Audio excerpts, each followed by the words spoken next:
ঢাকা 14 আসনের বিএনপি মনোনীত সংসদ সদস্য প্রার্থী সানজিদা তুলি এবং জামায়াত ইসলাম মনোনীত জনাব আরমান সাহেবকে আপনারা অনেকেই একই পাল্লায় মাপেন। জনাব আরমান সাহেব ফ্যাসিবাদী দুঃশাসনে গুম হওয়া একজন ব্যক্তি, কিন্তু পরবর্তীতে তিনি ফিরে এসেছেন। কিন্তু এই ফিরে আসার পেছনে গুরুত্বপূর্ণ ভূমিকা রেখেছেন কারা?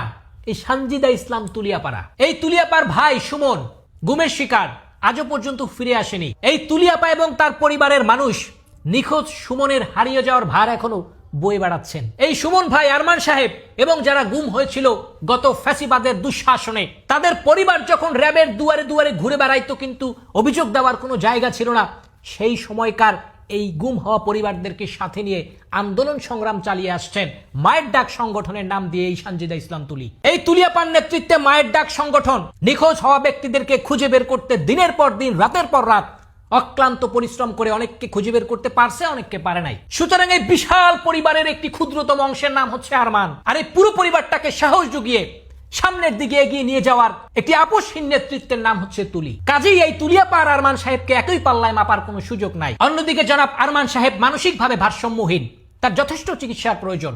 এটা তার দোষ নয়, এটা দীর্ঘ ফ্যাসিবাদী দুঃশাসনের প্রভাব। তিনি কিছুদিন আগে বলেছিল ভূমিকম্প নাকি ঠেকায় দেবে। ভূমিকম্প ভাই ঠেকায় দেওয়ার জিনিস না, এটা প্রাকৃতিক দুর্যোগ। এটার ক্ষয়ক্ষতি কমিয়ে নিয়ে আসার জন্য পরিকল্পনা প্রণয়ন এবং সেটি বাস্তবায়ন করা গেলে ক্ষয়ক্ষতি কমিয়ে নিয়ে আসা সম্ভব, কিন্তু ঠেকায় দেওয়া সম্ভব না। আবার তিনি কয়েকদিন আগে বলেছেন মহিলাদের জন্য পিঙ্ক কালারের টয়লেট তৈরি করবে। এ ধরনের কথাগুলো অবশ্যই একজন মানসিক সুস্থ মানুষ বলবে না।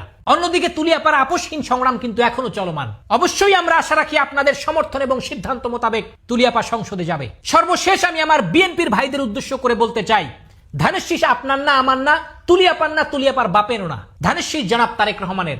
সুতরাং যদি জনাব তারেক রহমানের প্রতি আপনার ন্যূনতম শ্রদ্ধাবোধ থেকে থাকে, আপনার আমাদের সকলের সম্মিলিত প্রচেষ্টায় ধানের শীষকে বিজয় করে নিয়ে আসবো ইনশাআল্লাহ।